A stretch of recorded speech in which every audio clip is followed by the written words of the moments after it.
Welcome back to Driving Deals, the podcast where we explore strategy, stories, and trends shaping automotive dealership acquisitions across the country. I'm Gerrick Wilkins, CEO of Omega Advisors. Over the years, I've worked alongside dealers, investors, and lenders across the country, helping structure some of the most complex and rewarding dealership buy-sell transactions in our industry. If you're in the dealership space or just considering entering, you'll want to stay tuned. Today, we're focusing on the financial side of the equation because no matter how strong the valuations or how eager the buyer and the seller may be, deals don't move forward without the right banking partners and the right capital strategy.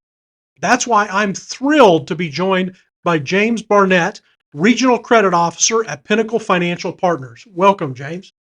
James has an extensive experience in commercial dealer finance and credit risk, and today he's here to share what lenders are really looking for, how to prepare for the financing, and where the credit markets are heading in the coming year.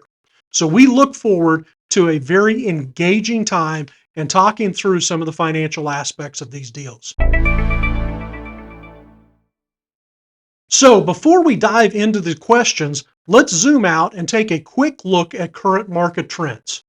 So we also know the rates just got lowered again. We're continuing to see changes between manufacturers and brands in the broader economy. The automotive buy-sell space remains very active. Valuations, especially for top franchises like Toyota, Honda, and Lexus, are still commanding premium multiples. Our firm is currently working deals across 8 states, including brands like Ford, Honda, Toyota, BMW, Audi, Nissan, and more. But unlike 2021's surge, today's deals are far more reliant on careful financial structuring and strong lender relations. Banks are looking closely at cash flow stability, real estate valuations, and buyer experience. And for dealers eyeing growth, the ability to present a clean, well-prepared financial package can make the difference between a deal that gets approved and one that stalls. So today, I'm very excited to have James with us to tell us a little bit more about what he's seen from the lender side. So James, if you would, tell us first of all a little bit about Pinnacle, your background, and the primary areas that you support dealers, and then give us an overview from your vantage point how you would describe the current credit environment for dealers for the rest of 2025 and really moving into 2026. Yeah. Well, thank you, Jarek. It's great to be here with you this morning. It was great to work with you as a lender when you were running several dealerships, and it's fun to track the launch of Omega and to see your success with you and your team. And I think that's a direct testament to having your firsthand operational experience, which sets you apart. So, for you listeners, just a little bit about myself and Pinnacle. I joined the firm almost 4 years ago as Pinnacle came into the state of Alabama, launching offices in both Birmingham and Huntsville.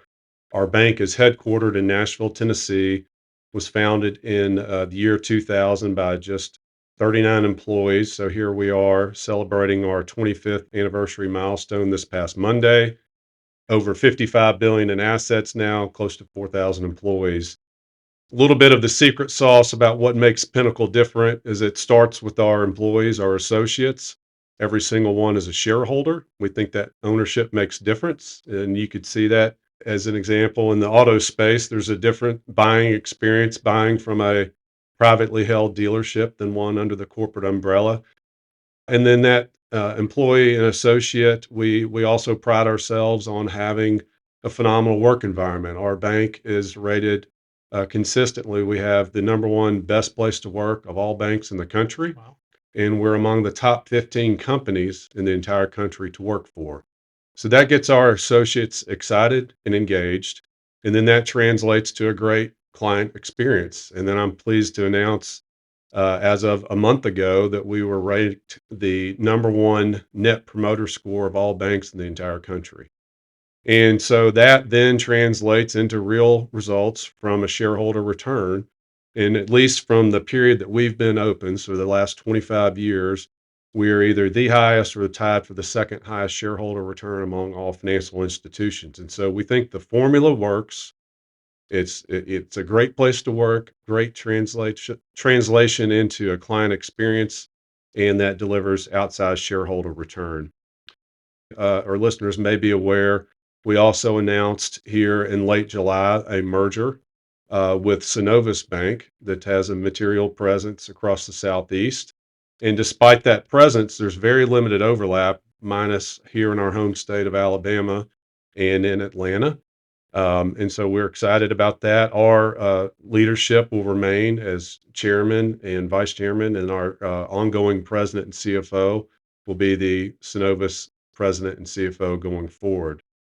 Um, a little bit about how we approach the market that makes it a little different for your clients and our clients with respect to the dealership is that we do partner with and deliver things locally. So while we have hired a tremendous amount of depth of experience hiring individuals that ran the dealer teams for large national platforms, have great credit talent, we think that we deliver that outside of a vertical, but locally with a local team, local treasury management as well, direct, frequent local connectivity. Behind the scenes, kind of where I step in is that we think it's equally important that you kind of govern that with people who are decisioning the deals that have that experience in the industry. And so I've been involved in this space in every year of my more than 20-year career, starting out in underwriting, then as a lender, working alongside with you, and here for the last more than 10 years now, approving deals all across the country on this platform. So I think that separates us and makes us unique. That's great. That's great, James. And I know that you have been able to help some of our mutual clients get some deals done. And I appreciate the fact that Pinnacle does take a common sense approach on deals, looking at ways to get things done. And it's been great to see our careers cross over the years as well, both when I was on the retail side and now on the M&A side, which is excellent. And I really do appreciate some of the insights.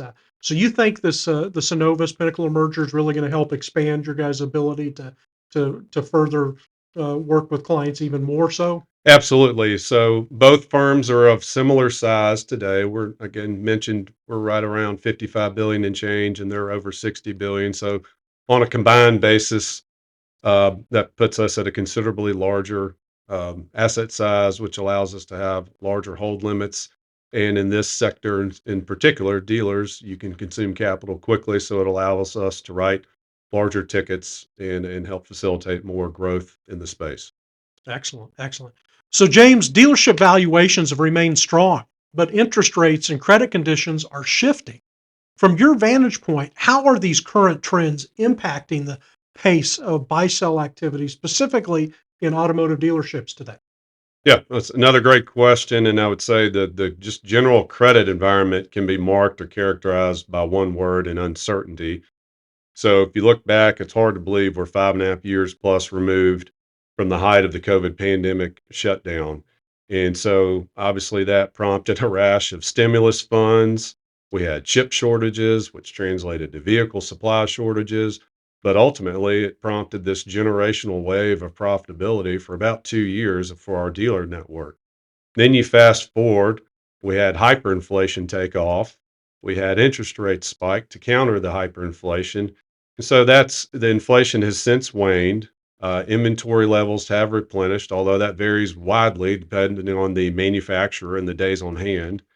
You throw in the election, you throw in Liberation Day with the tariffs and the impact that those have had. You throw in the one big beautiful bill and the cessation of electric vehicle subsidies. And then we're starting to see a decrease here in interest rates as well.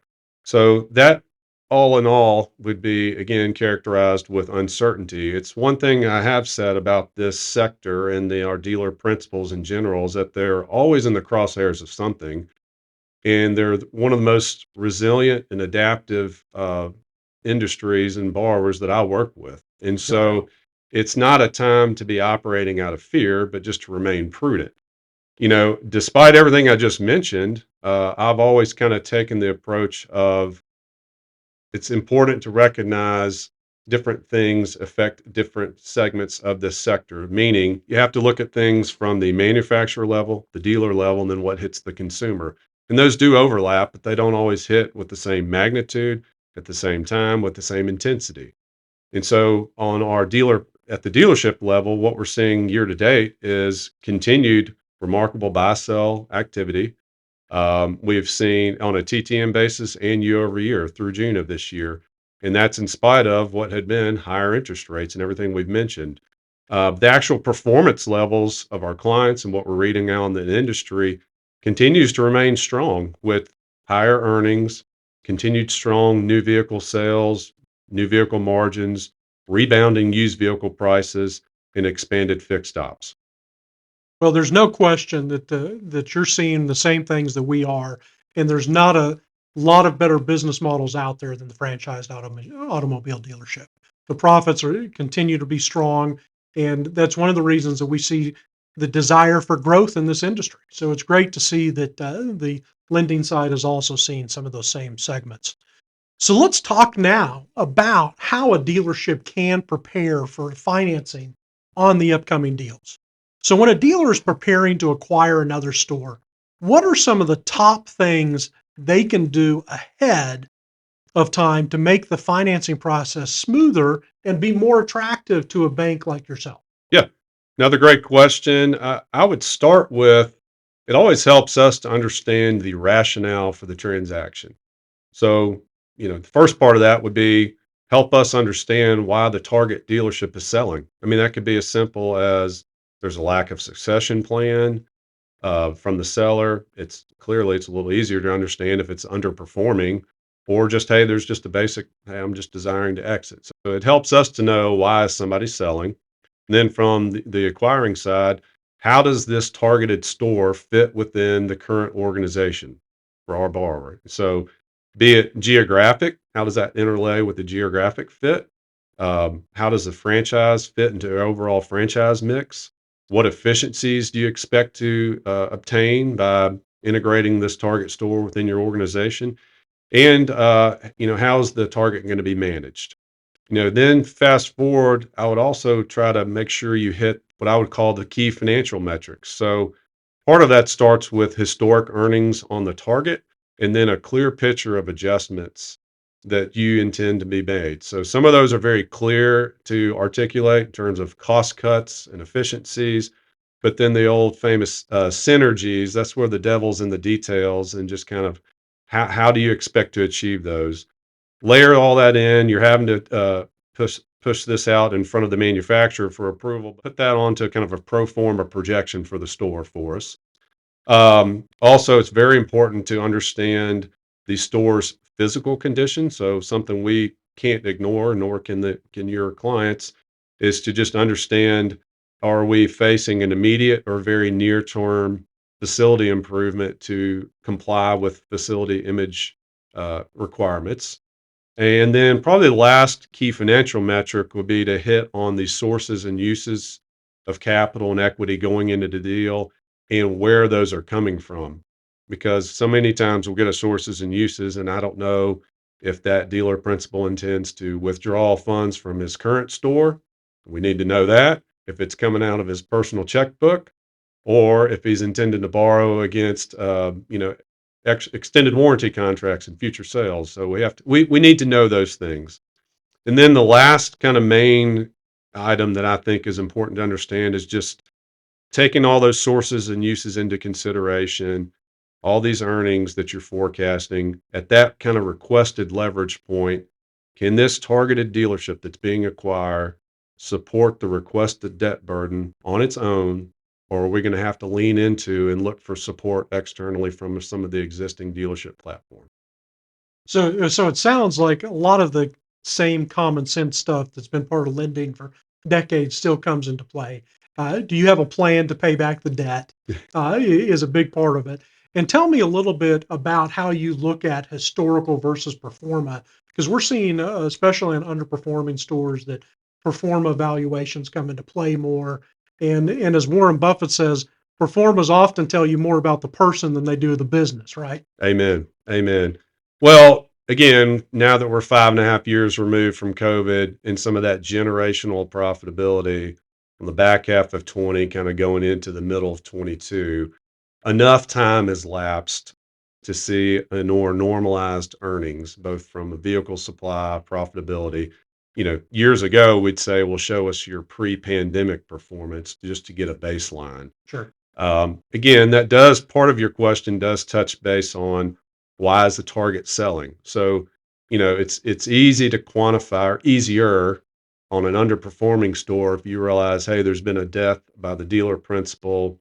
The family steps in to run it, but at that point, they're just running a sell side and looking to get out, and you can see a lack of attention to the store. It's a little bit more difficult if it's been a sustained negative trend for 3 or 4 years. You start to wonder how much of that is management at the store, how much of it is location, how much of it is, unfortunately, some of it can be tethered just to the manufacturer and the product. And so all those factors layer in on one another. And then when we look at historic versus adjustments, again, certain adjustments are more concrete, explainable.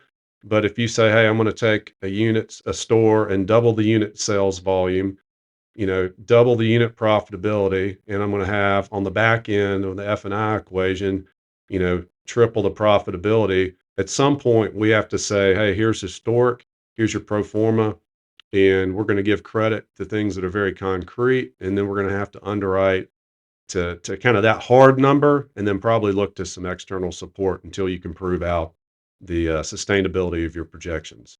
Well, and there's no questions that the synergy component comes into play on some of that, but it also takes us perfect segue into our next segment, which is risk assessment. So you oversee credit risk. Tell us what some of the red flags are on a deal structure that might make a bank hesitant to move forward with financing. And how can dealers address those concerns early on? Jarek, that's another great question. I would start by saying let's focus first on the cash flow and earnings of the dealership. So again, take the historic earnings of this targeted store. You give us a pro forma. If the overall adjustments to those earnings is very material, hey, north of 25, 30%, that's kind of a first red flag. Well, and we commonly see a lot of adjustments on deals, especially for private capital stores. So tell me a little bit about add backs. And when you see these adjustments, what are common ones that you're like, okay, that makes sense, and others that really give you pause? Yeah, great question. I try to apply the common sense rule and look at things that are clearly identified. And so maybe we'll start with things that are discretionary that can be eliminated. So potentially the selling dealer principals compensation, be it base salary, bonus. If he or she had family members living in the dealership, living out of it, let's say it that way, right? That maybe weren't contributing, we can look at those add backs. There's things from country club expenses, airplanes that we can look to add back. The next, maybe on the facility, would look at excess rent that's being paid to try to true that up, and then we'll layer in the debt service on the new real estate. Um, all of those are very concrete, easy to get your arms around. Um, every dealership or a lot of dealerships are paying PAC, so there's things to look at. What was the hold formula? How's that getting added back? Several or dealerships in general, a lot of them pay management fees. So if the historic or selling dealership had those included, we'd want to see those. And as long as you can prove that out, it's pretty easy to get comfortable with that. Well, I appreciate you telling us a little bit about ad backs because we commonly see uh, they're pretty strong on private cap dealers. We also know that they look at things compared to industry averages. What other risk factors do you have related to the industry averages or in general that you would encourage our dealers to take a look at as they're preparing these packets? Yeah, well, when an acquisition is involved, we're really focused on the purchase multiple that's being paid for the franchise or franchises, and then how does that stack up to industry averages? So we get subscriptions to quarterly reports and have a pretty firm idea of where, at a manufacturer or brand level, those dealerships are trading in general. And so when we see maybe or perhaps on the high side or an outsized purchase valuation or purchase multiple against kind of the median or average. Not the end of the world, but we need to understand why and what's the story there. That's typically associated with a very underperforming store that, hey, we think that the dealer principal thinks they can achieve an outsized earnings level that will then bring that multiple in line. Hand in hand with that, again, depending on the purchase multiple and where that is relative to market, is that will affect how much we want to lend debt against that isolated blue sky value. So we generally try to target staying within 50% of the blue sky valuation. And so, to the extent that we think that you've overpaid for that, or we have less confidence in the earnings, those are going to be toggle points where we want to dial that back of the debt to the enterprise value. Right. I appreciate you sharing that, and I'm sure that it's different with each client, but I'm sure you also can see that if you've got one client that has other ventures that are financed with you or have a historical component with synergies, then that ratio can change as well. Absolutely. Yeah, it touches on their demonstrated ability to execute. More than likely, we've got potential external support from more stabilized stores, and that helps mitigate some of the risk we just identified there. And then the last thing I would mention, and it's probably the most important, is just if we feel like the dealership that's being acquired, that with the pro forma balance sheet, that's going to be too thinly capitalized, that's probably the biggest red flag, because no matter how successful an existing operator is, there's always integration risk of getting your own people in to run the store, getting the dealership run the way you want it. And just that transition window is most fraught with a cash burn, and we want to make sure that it's adequately capitalized. Sure. Let's transition a little bit and still talk around the same lines, but let's talk about capital structure because we see different structures on deals come into play, especially when there's a partnership involved. In some cases, there may be a minority investment or joint ventures. From a banking standpoint, how do you look at these, and how does a lender get more comfortable with those? Because obviously, as we talked about earlier, source of funds is important. You want to make sure there's an ability to pay back the loan, and these can complicate that even further.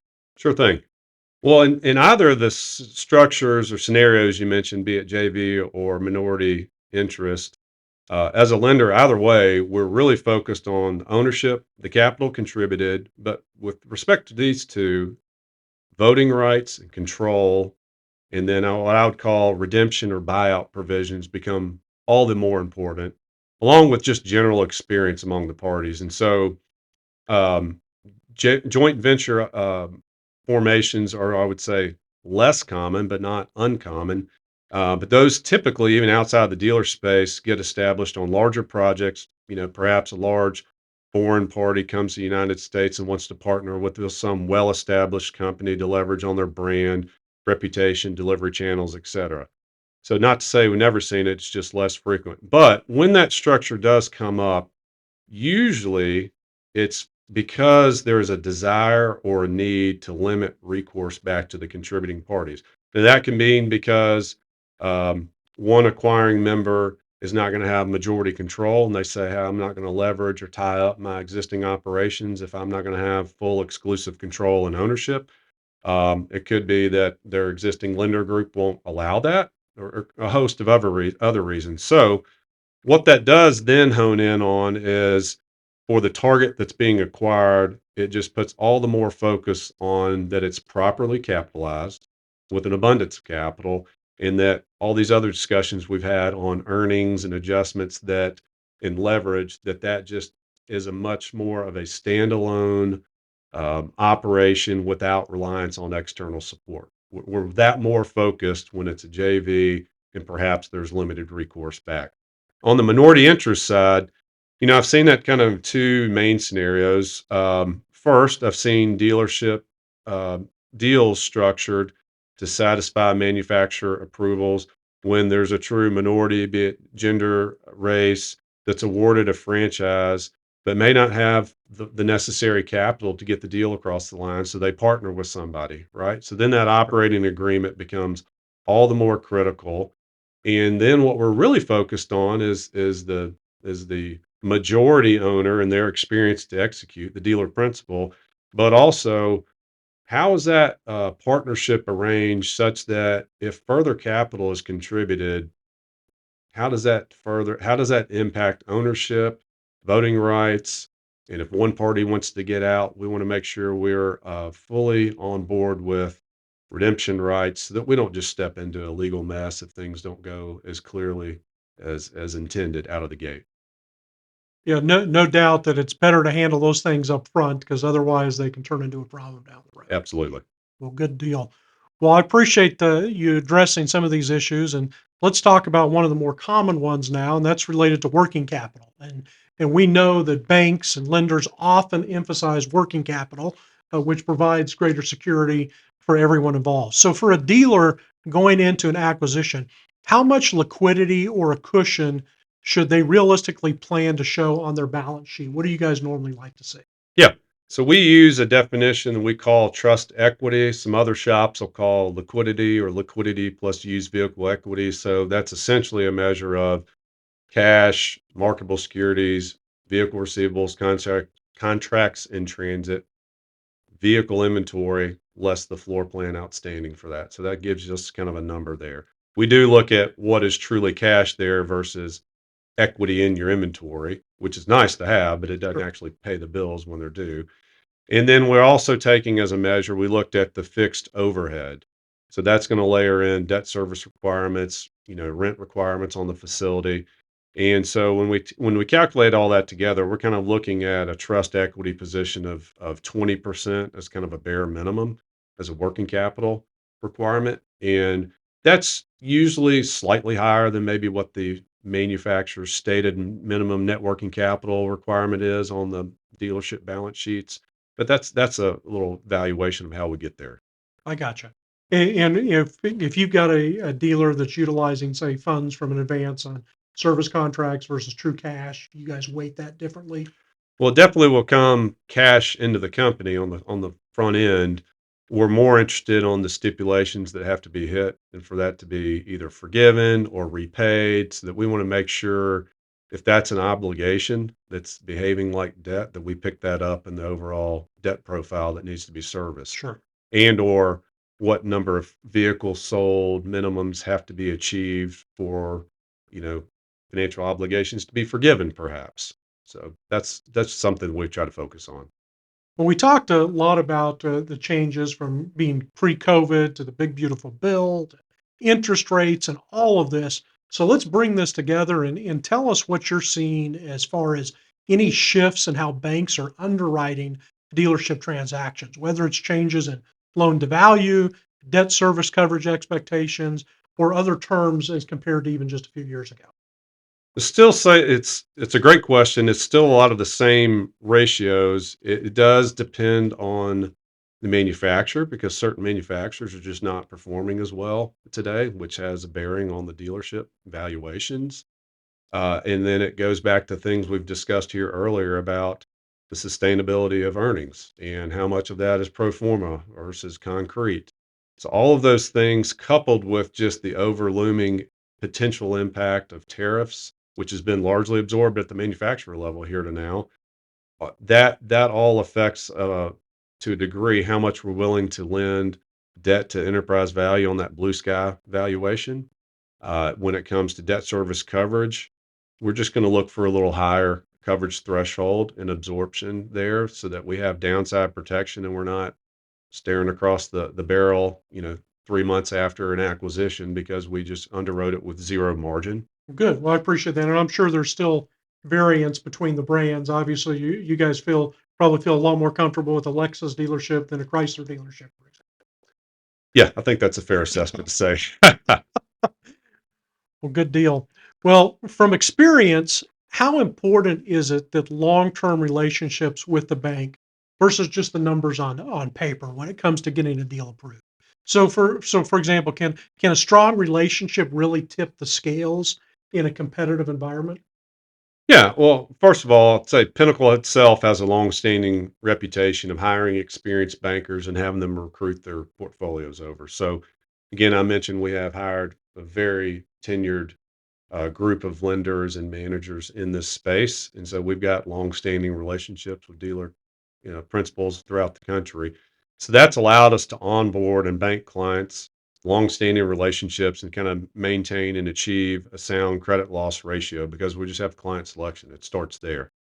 From the client's perspective, I think there's kind of twofold. One, you've got to have trust in your bank or banker to know that they can deliver what they've promised and or have that kind of relationship that they say, hey, we're not going to be able to get that deal done here, but I think it can get done in the market or by the OEM finance arm.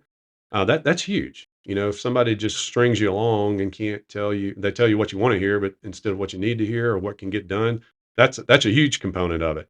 If it's a straight up the fairway deal, lowly levered, great sustainable cash flows, the relationship in and of itself on that transaction isn't as important because it's very marketable, right? It can get done by a host of lenders. I think when there's a turnaround story, if we're being asked to lean in, having that relationship, having that prior experience, having that demonstrated success that we've seen will give us the confidence to lean in more on those type of deals than we may other on an unknown name to the firm. So that helps carry extra weight in those scenarios. Well, that's a great insight that you've given us, and I appreciate you taking some time on that. Let's talk about another subject which is really big on these deals, and that's real estate. And we know that one of the biggest complexities in buy sells is the real estate. So, how are banks currently viewing dealership real estate? Are you seeing more emphasis on cap rates, appraisals, or separate ownership structures? And how does that all come into play on a deal? Yeah, another great question. I'd say let's start with most are real estate transactions do involve those being placed into a separate real estate holdco that may own all the stores or at a store by store level. But as it relates to the appraisal side of the arm where you can get fouled up, I think it's important that your dealer finance team, your lender, that appraisal department and that appraisal review team is very qualified in this space and that they've hired competent and qualified appraisers. So as a lender, we're not able to go out and specifically order an appraisal from this one party, but we bid it out and we can say, hey, we want to make sure that that's limited to these 3 to 4 appraisers that are competent in this space. So it starts there. It's just not farming this out to the average general appraiser that's never even performed one. Second of all, in my experience, where we've seen the most issues arise or discrepancies between the final determined value and the dealer's expectation, so much of it involves miscommunication.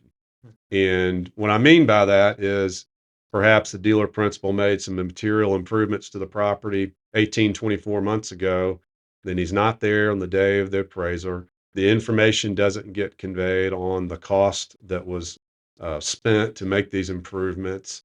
And we end up with just general market assumptions on what it costs to do the improvements. And so just with simple being present when the appraiser is there, giving him or her the information that's needed, it goes a long way. On the cap rate side of it, I don't normally experience that because our appraisal review team, that's one of the first things they're looking at is this too liberal or too conservative. So normally those type of issues don't hit my plate. We've already mentioned a focus on the condition of the property. And even if it's in great condition, how does that stack up relative to the latest and greatest image compliance? Sure. It's something we've got to be cognizant of, and it can affect the overall valuation of the property and what's going to need to occur. Now, something I don't think you mentioned there, but was another thing that can really foul up, or in terms of just causing a delay, is the environmental. Yeah. That's we're in a brown industry here, so Sure. You got we try to apply common sense here, but to the extent that if you're just doing a simple refinance or you're selling your own project, having that up to date records, both from the last phase one or any other regulatory reporting, it goes a long way for us to see how clean or not in past reports have been. So on the front end, if I'm having to order an updated phase one just by requirements, should I expect something that's going to pop or should we expect a clean report? unfortunately, a lot of the times that we're dealing with a value buy where, hey, I'm going to buy an underperforming store, chances are the seller, there seems to be a direct correlation of they don't have great record keeping on the environmental there as well, or just general clean use of the property. And that's where I've seen a lot of the last minute problems surface on a phase one. We have to order extra diligence and it just causes a delay.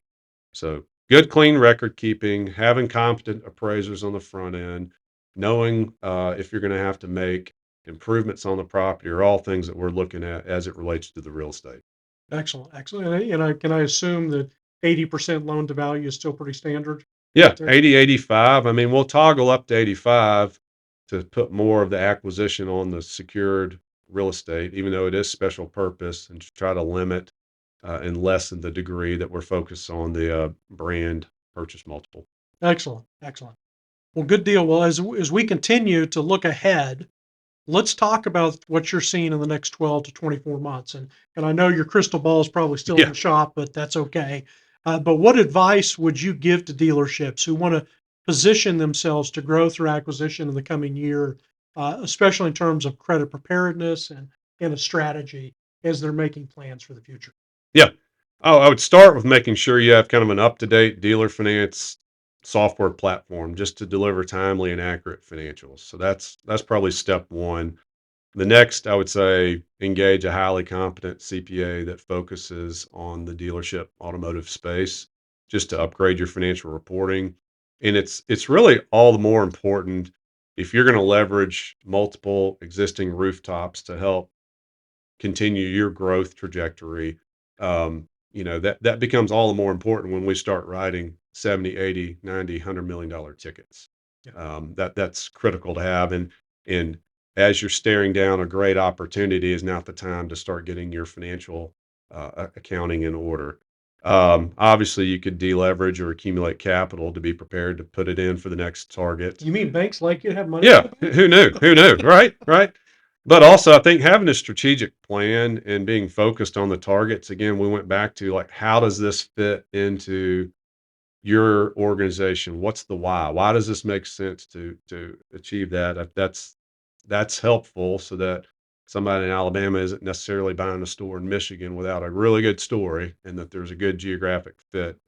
Um, and then, I mean, the last couple aren't necessarily financial, but it's just, are you developing your staff for the next general manager that can go run the next target opportunity? Because what we do see is, hey, it can be a great historic store that you acquire, and then you hire a third party general manager, but that person, the way they've conducted themselves may just differ from your management philosophy, and then trying to get a whole new dealership staff on board with your way of doing business. That seems to be a lot of the headache, delays, and implementation and integration. So if you've developed, from within the next level of management that can be deployed on the next store that knows how you run things, how you want them to be run, that's huge. I mean, that's not a financial item, but it pays financial dividends there.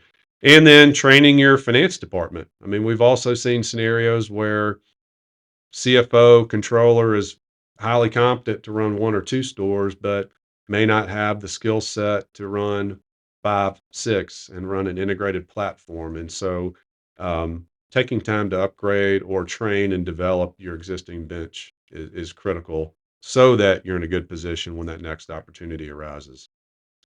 Well, James, this has been a terrific conversation. You've given our listeners real insights in how to navigate the credit landscape, position themselves for growth. As we close out, why don't you tell us the best way to connect with you and the Pinnacle team, and anything else you have as we're wrapping things up this morning? Yeah, well, start, I would say, I know it'll be in the show notes, but just probably the best way is to start with reaching out through email, and then we can set up a call, because that's just going to be James.Barnett, Barnett, at pnfp.com. So we'll get that out there for you. But I would probably close with what I opened with, which is kind of why Pinnacle, what sets us apart. And we do think that ownership model of our associates, our engagement, Our work environment translates to greater client success. Our experience far outweighs the size of our institution, even though we're about to be a $115 billion institution. We have a plethora of experience in running much larger shops, making sure that you get to work with credit decisioners who have the experience, who have also been on the front end lending side, that haven't just been sitting behind the curtain. It makes a huge difference, and I think your dealer principals will be able to tell. I think those are the key items I'd leave you with. Thanks, James. To everyone tuning in, thank you for listening to Driving Deals. Be sure to subscribe so you don't miss our upcoming episodes with industry leaders. And as always, reach out to Omega Advisors if you're considering any type of buy-sell activity. We're here to help you drive your next deal forward. James, again, thanks for joining us, and we look forward to seeing you in the coming days.